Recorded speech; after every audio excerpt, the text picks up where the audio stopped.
Business editor Richard Southern joins us now. And Richard, more red flags are being raised over Air Canada's bid to buy Air Transat.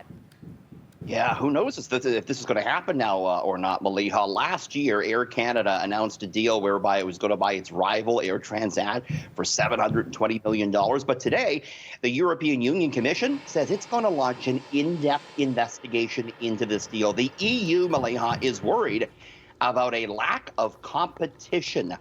There's going to be Air Transat had all these European routes, and now if Air Canada owns them, the concern is that perhaps prices for consumers will rise. And, Air Transat with this deal would control more than 60% of transatlantic air travel from Canada to the EU. So we'll see whether or not the European authorities give their blessing to this deal or not. Of course, there's many things that could sink it. All the changes that have happened in the air travel business over the past few months could also sink this deal. So we're going to keep a close eye on it. Tough going for the airline guys right now, Maliha. Certainly will be interesting to watch. I know a lot of people are already looking forward to upcoming trips. I've been talking about that, but there's nowhere to go and there's no one to take me anywhere. So it's just wishful thinking. A trip maybe to my balcony. That's the best I can hope for right now, Maliha. Trip to my backyard is always exciting. I look forward to it every morning.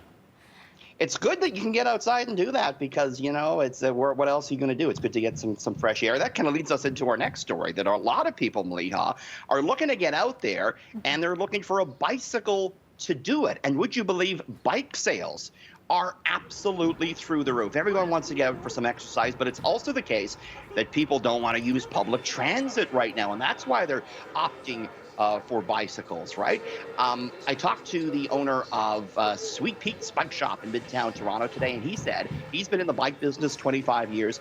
He's never seen demand like this. And he says most of the type of bikes you'd want to ride around the city, those that are under $1,500 per bike, they're pretty much gone. Those cheaper bikes, very hard to come by right now. He says they might not have them back in stock to the fall.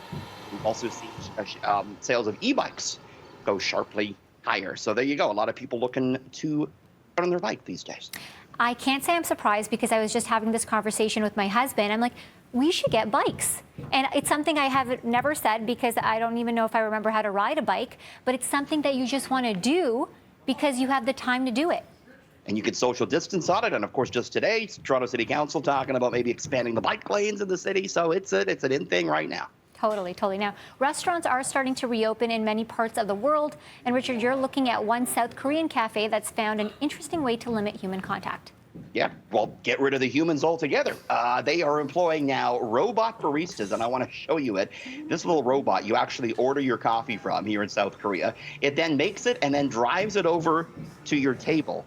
Everyone's so impressed. They take a little picture of that, of course, on their phone. So one-stop robot shop to get your coffee in this coffee shop in South Korea. This little guy can apparently make 60 different types of Java.